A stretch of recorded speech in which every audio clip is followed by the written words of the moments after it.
Bonjour.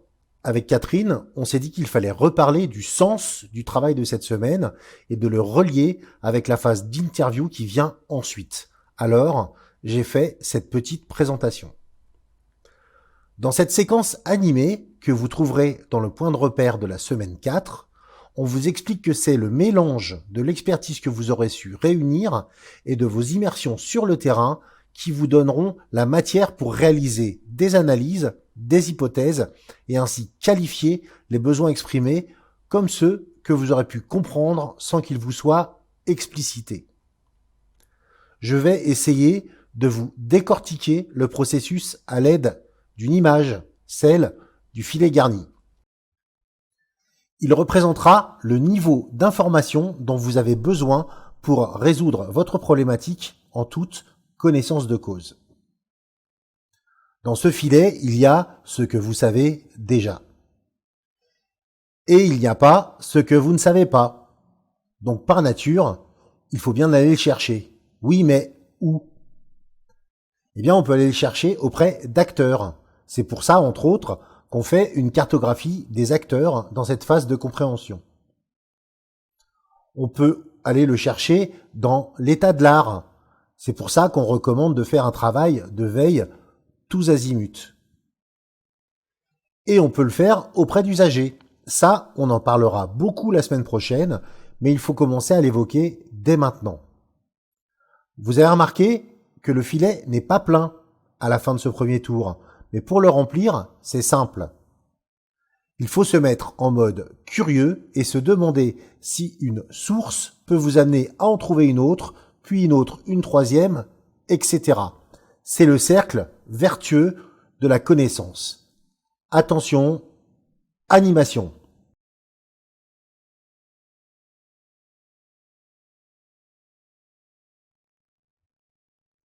Et voilà, le filet est plein. Le problème qui reste, c'est comment on le remplit ce filet. Et bien on en parle maintenant, avec une nouvelle image, la colline. Oui, la colline, parce que c'est une montée en connaissance, une montée en généralité aussi, et surtout on se demande bien quand est-ce qu'on va pouvoir redescendre vers la solution.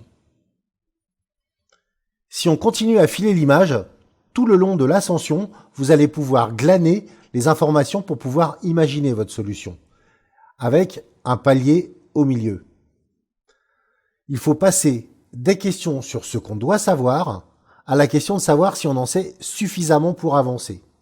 Donc avant d'arriver au chalet tout confort d'avant la redescente, il faut passer par le refuge intermédiaire, parce que ça passe rarement une fois. Et le mode opératoire, eh bien, on vient de le voir.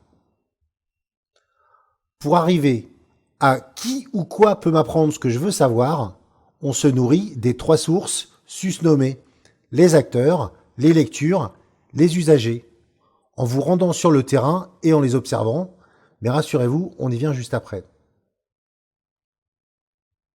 Si on a bien fait cette étape, eh ben on peut avancer. Par contre, on peut se rendre compte qu'on a laissé passer des choses et qu'on doit retourner chercher ces informations manquantes. Mais plaçons-nous dans le cas où on avance. On va se relancer dans une nouvelle ascension, en faisant appel à des ressources semblables, mais un peu plus raffinées. Parce que là où on piochait par-ci par-là sur Internet, on va essayer d'être un peu plus exhaustif et d'avoir un vrai état de l'art. Et là où on avait repéré des acteurs, on va faire des recherches sur eux ou aller directement les voir. C'est le benchmark en vrai, c'est-à-dire votre capacité à obtenir d'acteurs la vraie histoire de leur expérience et pas seulement la belle histoire qu'ils racontent.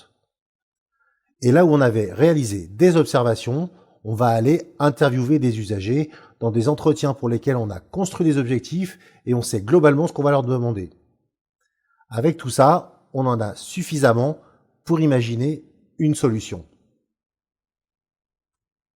Et on est en haut de la colline. Et on peut redescendre vers la solution donc.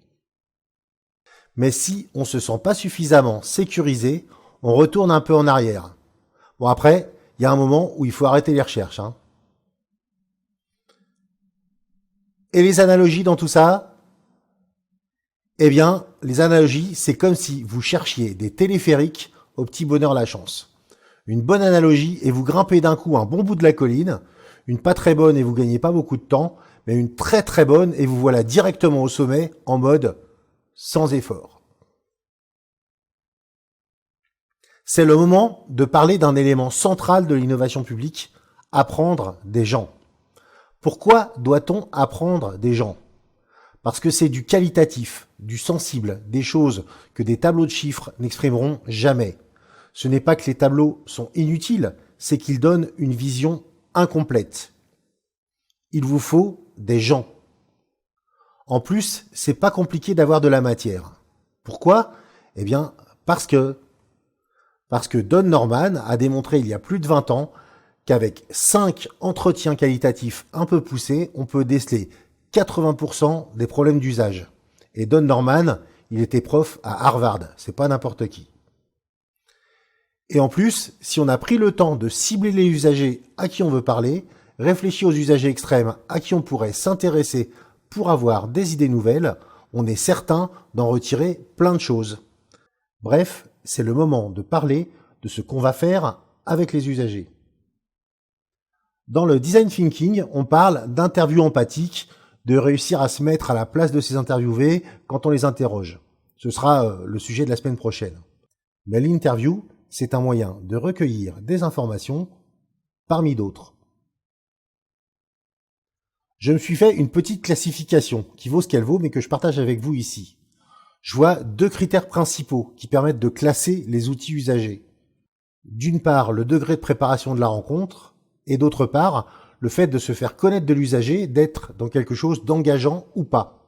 J'ai donc fait une matrice.